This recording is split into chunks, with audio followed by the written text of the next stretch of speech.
이번엔 전문가 두 분과 함께 중동 상황 자세히 짚어보겠습니다. 남성욱 숙명여대 석좌 교수, 마영삼 전 이스라엘 대사 나오셨습니다. 안녕하십니까? 안녕하십니까? 네. 자, 먼저 밤사이 들어온 새 소식부터 좀 보겠습니다. 트럼프 대통령이 이란을 향한 군사작전을 전격 보류한 가운데 이번 주 주말이나 다음 주 초까지 시간을 준다라고 말을 했습니다. 이번에는 진짜 최후 통첩인 걸까요? 네, 뭐 최후 통첩이 자주 나오니까 예. 이게 과연 공격을 하더라도 최후 통첩인지는 분명치 않고요. 뭐 하루 이틀 또 금, 토, 일 주말을 얘기하는데 앞서 우리가 뉴스에서 봤듯이 트럼프 대통령의 주식 관리인들이 주식 투자를 4,700억 번 했다는데 아마 주식 투자 또 결정 시기와 저 공격 시기가 맞물리는 거 아니냐는 생각까지 들 정도로 이 트럼프 대통령의 어떤 전쟁에 임하는 뭐 태도라도 그러니까 생각이 상당히 미스테리합니다. 네. 사실은 뭐 공격이라는 것 기습이 가장 효과적이죠. 공격을 하려면 기습을 하겠죠. 그런데 뭐 걸프 국가들의 요청으로 1시간 전에 공격을 미뤘다라는 말로 볼 때 트럼프 대통령이 아직 공격을 결정하지는 않은 것으로 판단이 됩니다. 네, 그 작전 보류 당시 상황을 언급하면서 공격 결정까지 1시간밖에 남지 않은 상황이었고 함선들이 출격 준비까지 마친 상태였다고 하거든요. 그러니까 교수님께서는 트럼프 대통령의 말이 좀 일종의 과장법이다라고 보시는 거죠? 네, 다분히 언론을 의식한 발언이라고 봅니다. 트럼프 대통령 입장에서 저런 상황을 사실 뭐 설명할 필요도 없는 거거든요. 이미 뭐 이란하고 지금 11주째 전쟁을 하고 있는 상황에서 우리가 함선 준비가 돼 있다라는 공격 준비를 마쳤다라는 얘기는 다소간의 뭐 의미가 좀 약한 발언이고요. 본인이 이렇게 인내를 하고 있다라는 것을 아마 이란 및 전 세계 언론에게 보여주고 있는 것 같습니다. 그래서 자신들이 요구하는 사항을 이란이 빨리 수용할 것을 압박하는 발언 정도지 진짜 1시간 전에 공격을 중단하고 또 이번 주 금토일에 공격을 하겠다라는 뭐 그런 의미는 조금 약하다고 봅니다. 네, 진짜 공격할 마음은 없는 것 아닌가 이런 목소리가 여러 군데서 나오고 있는데요. 자, 이란을 향한 군사 공격을 준비한 상황에서 걸프 국가들이 요청을 해서 중단을 했다는 건데 자, 그래서 얼마 전 뭐 사우디 등이 이란을 향해서 보복 공격을 감행한 사실이 뒤늦게 알려지면서 뭐 확전 가능성까지 제기되지 않았습니까? 걸프국들의 중단 요청에 대해서 어떻게 보시나요? 네, 지난번 전쟁을 하면서 이란이 공격을 받으니까 그 반격을 하는 이 대상이 이스라엘뿐만 아니라 걸프 국가 전체 6개 국가에 대해서 상당히 집중적으로 그리고 무차별적으로 했습니다. 예. 그렇게 되니까 지금 사우디아라비아 그리고 UAE를 비롯한 이 걸프 국가들이 어떻게 대처할까 이렇게 했는데 결국은 보니까 나중에 보니까 사우디아라비아도 그리고 UAE도 이제 반격을 했다라고 나옵니다. 근데 사우디아라비아에서 반격을 하고 나서 곧바로 이란 측에 다시 또 메시지를 보내죠. 우리가 공격을 당했기 때문에 반격을 한다. 그렇지만 너희들이 공격을 하자면 우리는 더 이상 하지 않을 것이다 라는 이런 또 메시지를 보냈습니다. 예. 그 말은 사우디아라비아를 비롯한 걸프 국가들은 이 여파가 얼마만큼 자기들의 미래에 크게 영향을 미칠까 하는 것을 너무나 잘 알고 있습니다.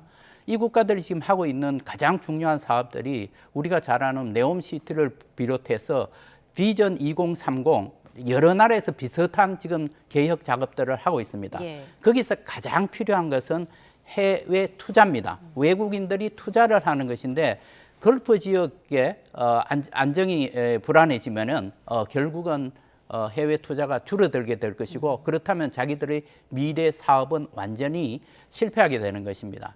따라서 이 나라들은 어떻게 해서든지 안정을 유지하려고 하고 그리고 미국 측에서 또다시 공격할 가능성이 있다라고 감지를 했기 때문에 트럼프 대통령한테 그렇게 부탁을 한 것으로 여겨집니다. 네. 따라서 제가 보기에는 이 걸프 국가들은 바로 이러한 안정유지, 지역 내에서의 안정유지를 위해서 계속해서 이 입장을 유지할 것으로 보입니다. 네, 지금 누구도 군사공격 체계 확전을 원하고 있지 않은 상황인데 그런데 트럼프 대통령 방중 직후에 네타냐후 이스라엘 총리와 한 40분 정도 통화를 했다는 사실이 알려졌죠. 자, 만약에 군사작전을 준비했다면 그리고 준비한다면 이스라엘과 동시 공격을 준비하고 있는 걸까요? 네, 네타냐후 총리 이름만 나와도 가슴이 덜컥합니다. 왜냐하면 네타냐후 총리는 또 트럼프 대통령하고 입장이 다르기 때문에 어쨌든 간에 이번 이란 전쟁을 둘러싸고 자신들이 공격을 아주 선봉에 서서 주도를 하고 있습니다. 그리고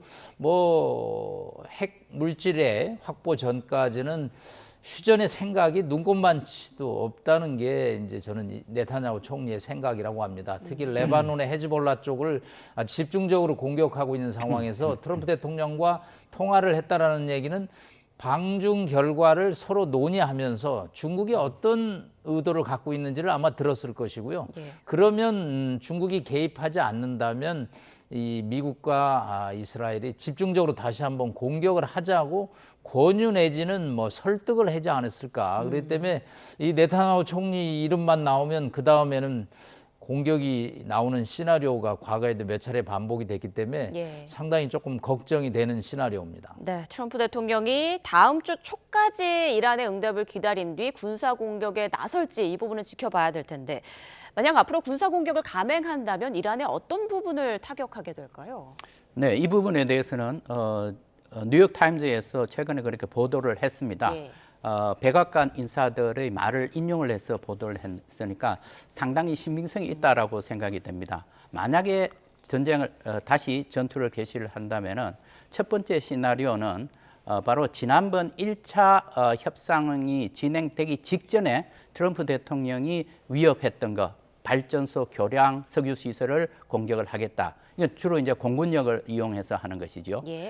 두 번째는 그 하르그 섬에 대해서 점령 작전을 할 것이다라는 것입니다. 그러면은 그것은 지금 현재 거기 배치가 되어 있는 해병대나 공수 여단을 통해서 할 가능성이 높습니다. 굉장히 많은 미군의 사상자가 발생할 가능성이 있다. 이렇게 또 지적을 합니다. 세 번째는 결국은 그 60% 농축된 우라늄 441kg이 이스파한의 지하 핵시설에 아마 있을 것이다. 그래서 그걸 탈취 작전을 할 것이다. 이렇게 또 예상을 합니다. 그런데 세 번째 시나리오는 더 큰 위험 부담을 안고서 해야 되는 것입니다.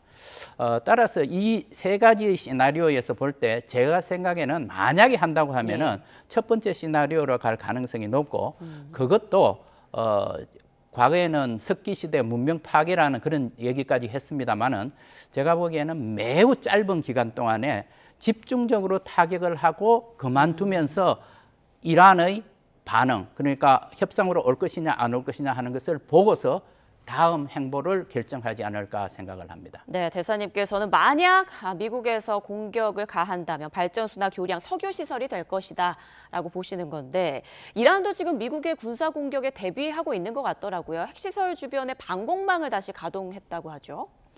그렇습니다.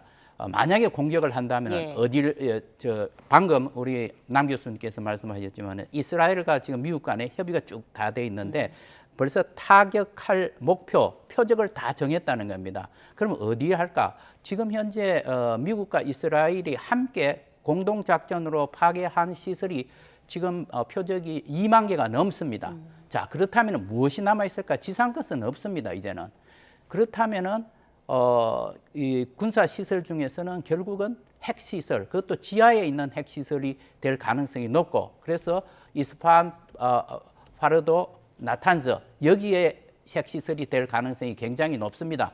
그러니까 지금 현재 이란 측에서는 그 지역에 방공망을 다시 강화하고 보수하고 유지하는 그런 이제 작전을 지금 시행을 하고 있는 것으로 보입니다. 네, 이번에 다시 군사 충돌이 일어나면 끝장전이 될 것이다라는 전망도 나오고 있는데 남 교수님께서는 대규모 군사 충돌로 갈 가능성 어떻게 보고 계세요? 네, 지금 뭐 대사님께서도 말씀했지만 일시적으로 폭격을 하겠죠. 그러나 뭐 끝장전이라든가 무슨 석기 시대로 돌아가다든가 그 트럼프 대통령 특유의 어떤 강력한 용어 발언과는 좀 다르게 현실은 진행될 수밖에 없다.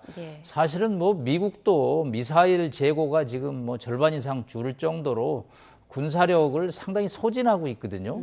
뭐 이스라엘도 역시 마찬가지입니다. 그런 상황에서 무작정 언제까지 이란의 국토라는 게 한반도에 수십 배에 달할 정도로 넓습니다. 그런 정도에 대해서 폭격을 감행하고 뭐 시설을 공격하는 것이 무한정 계속될 수는 없고요. 아마 압박을 하기 위해서 이제 휴전에서 종전을 가기 위한 압박을 위해서 트럼프 대통령이 여러 가지 이제 충격적인 요법은 쓰겠지만 예. 그것은 한두 차례로 그치고 또 시간도 그렇게 길게 갈 수는 없다라는 얘기죠. 지금 중국 갔다 온 다음에 트럼프 대통령 지지도가 뭐 35%로 여전히 인기가 좋지 않은 상황에서 강력하게 끝장전을 밀어붙이기에는 상황이 녹록치 않다라고 말씀드릴 수 있겠습니다. 네, 뉴욕타임스에서도 대충 돌 때는 짧고 강한 보복이 될 가능성이 높다라고 분석을 했습니다.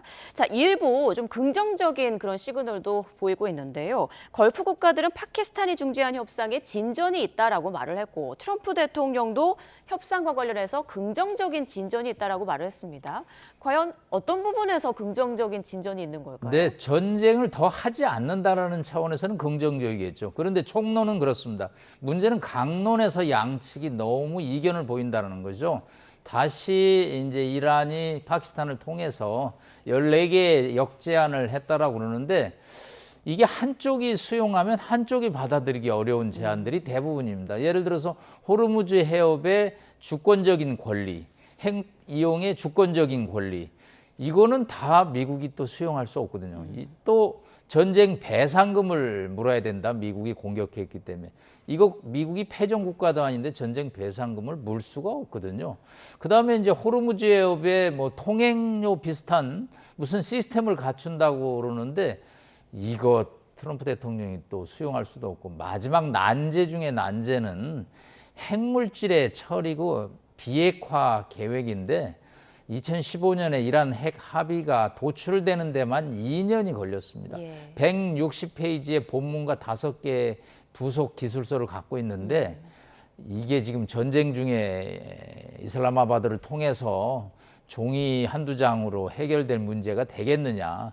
트럼프 대통령이 서두르는 거는 알지만 그러나 이란이 그렇게 녹록하게 미국의 요구를 수용하기에는 상황이 너무 복잡한데 결국은 타협인데 타협이 패배로 비춰지는 것을 양측 지도부가 다 어렵게 생각하는 거죠. 이란 경제적으로 아주 최악의 상황으로 가지만 이게 타협이 패배로 해주면 혁명수비대의 지도력이 이게 무력화될 수 있고요. 예. 트럼프 대통령 어떻게든지 11월 중간선거를 앞두고 모양을 갖춰야 되거든요. 우리가 이겼다라는. 그런데 그거를 이란이 만들어 주겠느냐는 차원에서 이게 말싸움, 기싸움, 제재 싸움으로 가지 폭탄 싸움으로는 한계가 있지 않나 봅니다. 양쪽에서 뭔가 내세울 만한 성과를 다 기대하고 있어서 지금 협상에 계속 교착 상태가 이어지고 있는 건데 협상에서 이란이 체면을 살릴 수준을 원하고 있다라는 얘기도 나오고 있습니다. 핵 해체가 아니라 동결을 원하고 있고 그리고 전쟁 배상이 아닌 경제적인 혜택을 원하고 있다라고 하더라고요. 지금 이란의 입장은 어떨까요? 네. 이란은 협상을 매우 잘하는 국가입니다. 그 외교 협상의 능력과 경험이 굉장히 축적이 되어 있습니다. 그래서 항상 보면은 굉장히 어려운 과정을 거치지만 결국에 가서는 이란이 핵 협상에서 우위를 점하는 경우가 굉장히 많습니다. 그리고 그 이란이 이 문제에 있어서는 이 체면을 굉장히 중시를 합니다. 예. 그런데 여기에 이제 계속해서 이제 미국 측에서 얘기하는 것이 배상금 문제는 어떻게 되는 것이냐, 배상금은 줄 수 없다. 그러니까 이거는 배상금 문제가 아니라 경제적인 혜택 아니면은 복구 사업을 위한 비용으로 줘야만 된다. 이제 이런 얘기들이 이제 계속 나오고 있는 것입니다. 뿐만 아니라 지금 현재 이란이 갖고 있는 모든 핵 시설을 해체를 해라 이렇게 하는데 해체가 아니라 우리는 일단 중단을 해야 되겠다. 그렇다면은 중단하는 기간이 끝나면은 다시 우리가 이용할 수 있도록 해야만 된다. 이런 식으로 상당히 그 체면을 살려주기 위한 이러한 배려가 미국 쪽으로부터 있어야 되지 않느냐라는 이런 지적들이 많습니다. 예. 저도 거기에 동의를 합니다. 지금 현재의 문제는 트럼프 대통령이 굉장히 높은 기준을 세워놓은 것도 문제이지만 또 그것을 이행하는 과정에서 너무 상대방의 입장을 생각하지 않는 것입니다. 지금은 매우 중요한 시기이고 전쟁이 거의 끝나는 시점에 있습니다. 이제는 문제를 해결하려고 한다면은 트럼프 대통령의 태도도 조금 바뀌어야 되지 않나 그렇게 생각을 합니다. 예. 자, 그리고 핵 문제로 이렇게 협상이 도돌이표를 거듭하면서 파키스탄의 중재 역할에도 좀 한계에 부딪혔다라는 목소리가 나오던데요. 이 부분은 어떻게 분석하고 계십니까? 네, 그렇습니다. 지금 파키스탄하고 사우디아라비아가 작년에 상호 방위 조약을 체결을 했습니다. 그거에 따라서 지금 파키스탄에서는 일부 보도에 의하면은 병력 8,000명을 파견을 했고 또 그리고 전투기 1개 편대 16대입니다. 그것을 지금 파견을 했고 또 드론 부대도 2개 대대를 파견을 했다. 이런 얘기가 나오고 있습니다. 예. 그러다 보니까 이란으로서는 우리가 지금 현재 걸프 국가를 상대로 해서도 전쟁을 하고 있는데 전쟁 그 적국에 대해서 도와주는 나라가 우리를 중재를 하고 있다. 이게 대해서 상당한 이제 의혹이 생긴 겁니다. 그래서 이란 측에서는 그것보다는 차라리 걸프 국가들 중에서 여태까지 협상에 임했던 나라들, 그러니까 오만의 경우에는 미국과 이란 간의 핵 협상을 중재를 했었습니다. 상당히 잘했습니다. 그리고 오만은 상당히 존경받는 나라입니다. 그리고 하마스하고 이스라엘하고 전쟁을 했을 때 휴전 협정에 오랫동안 관여했던 나라가 또 카타르입니다. 그래서 이런 나라에 대해서 오히려 중재를 부탁을 하면은 더 나을지 모르겠다. 이렇게 해서 마지막 판에 지금 현재 그쪽으로도 힘이 실리고 있는 상황입니다. 네. 자, 정전 협상과 관련해서 트럼프 대통령이 이제 한 발 물러설 때다라는 분석이 여기저기서 나오고 있는데 트럼프 대통령 계속 압박을 가하고 있는 상황이죠. 자, 호르무즈 상황도 좀 이어서 보겠습니다. 미국의 봉쇄에 수출길이 막힌 이란이 노후 유조선을 저장고로 쓰고 있다는 소식이 들리더라고요. 이건 어떤 상황인 건가요? 네, 이 석유라는 것은 뭐 우리가 수도꼭지에서 잠궜다 틀었다 할 수 있는 상황이 아니고요. 예. 계속 틀어놔야 됩니다. 한번 막으면 이게 다시 재개하는데 어려움을 갖죠. 그래서 그동안에는 뭐 수출로 문제가 없었는데 수출이 막히니까 저장을 해야 되는데 저장 시설이 포화 상태가 왔고요. 결국은 노후 유조선을 갖다가 저장 시설로 사용하는데 뭐 이란 보도를 보니까 4,200만 배럴의 저장 시설을 갖고 있다. 그런데 현재 2,400만 불 정도도 여유가 있다라고 이렇게 얘기를 하고 있는데 뭐 이런 것이 다 이제 경제적 압박 수단이죠. 미국 입장에서는 이란을 협상장에 끌어내기 위해서는 무력은 사실상 이미 조금 한계 드러난 것을 봤고 결국은 제재거든요. 그래서 뭐 이란의 위장 기업들을 19곳을 제재한다든가 계속 경제적으로 이제 숨통을 조이는 그래서 사실은 트럼프 대통령의 방중 시절에도 이란의 원유를 수입하는 중국에 대해서 미국 원유를 수입해라. 그래서 이란의 경제적 압박을 가하는 이제 그런 노력이 전방위적으로 이루어지는데 이거는 그렇다고 오늘 내일 사이에 이란이 또 손을 들고 항복하지는 않고요. 시간이 걸릴 수밖에 없는데 그러다 보면 소모전이고 끝없는 어떤 휴전이 지속되는 그런 시나리오로 갈 수밖에 없다고 봅니다. 네, 노후 유조선을 석유 저장고로 쓰는 걸 두고 이란이 국제사회의 제재를 그동안 정말 많이 겪으면서 이른바 좀 버티기에 능해졌다라는 분석도 나오더라고요. 네, 그렇습니다. 지금 현재 이란이 경제 제재를 받은 것은 벌써 1979년부터니까 47년간을 이제 받아온 것입니다. 그러다 보니까 지금 현재 경제가 굉장히 경제적 기능은 상실했지만은 일단 버티기 경제는 이제 가능한 겁니다. 그래서 그 사람들이 지금 이제 굶어 죽을 정도는 아니다. 그렇게 해서 이제 계속 이제 버텨 나가는 것이죠. 그런데 과연 이게 그러면 얼마만큼 더 할 수 있을까 네. 하는 것인데 지금 현재 미국이 역봉쇄를 통해서 자금줄을 완전히 차단을 했습니다. 여태 수출, 그 석유 수출을 하는 자금이 지금 들어갈 수가 없는 그런 상황입니다. 그러니까 이게 전쟁 자금으로도 사용되었었고 또 통치 자금으로도 사용되었었는데 이렇게 되니까 이슬람 혁명 수비대에서는 이제는 자기들의 존재 가치, 정권 유지하기가 매우 어려운 상황에 이제 처하고 있는 것입니다. 네. 그래서 사실상 버티기는 가능하겠지만 과연 이 정권이 얼마만큼 살아남을 수 있을까? 그러니까 지금 현재 이슬람 혁명 수비대에서도 다른 방법이 있는 것이 아니라 결국은 협상으로 가야 되지 않겠는가, 이렇게 해서 지금 현재 계속 협상에 대한 가능성이 높아지고 있는 것은 사실입니다. 네. 자, 남은 시간은 우리 남우 피격 사건과 관련해서 좀 이야기를 나눠보겠습니다. 이란 외무부가 또다시 입장을 밝혔습니다. 가짜 깃발 작전을 유념해야 한다, 위장 작전을 유념해야 한다라는 얘기인데 이란의 입장 어떻게 좀 들으셨어요? 예, 그 보도를 보고 느끼는 점은 이란이 조금 무력 공격이 소강 상태에 들어가니까 이제 전쟁 심리전을 전개하기 시작하는구나 생각합니다.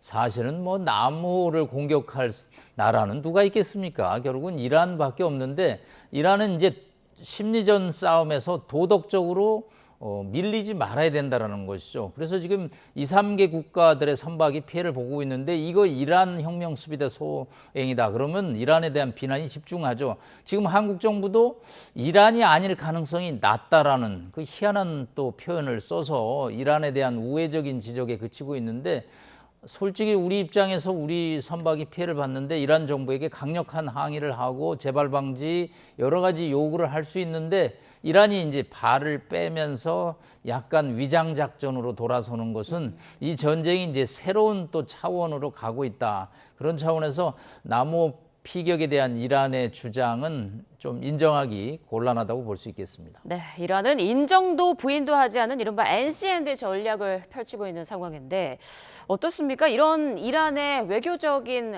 전략이라고 해야 될까요? 또 우리는 여기에 어떻게 대응해야 할지도 궁금한데요. 네, 지금 남 교수님 설명을 들으면서 또 한 가지 생각난 것이 바라카 원전이 지금 또 공격을 받았지 않습니까?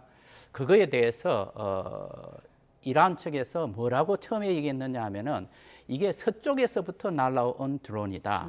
그 서쪽이라면은 지도를 보면은 사우디아라비아가 있습니다. 그러니까 사우디아라비아라는 것을 상당히 암시를 했었습니다.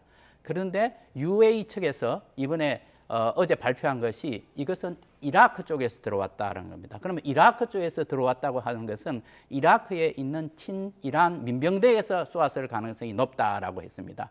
여기에 대해서 그 이란의 외교부 대변인이 뭐라고 했는가 하면 똑같은 얘기를 했습니다. 가짜 깃발 작전이 아닌가. 그러면서 이것은 이스라엘이 했을 가능성이 높다. 이런 이제 얘기가 타임스 통신에 또 나왔습니다.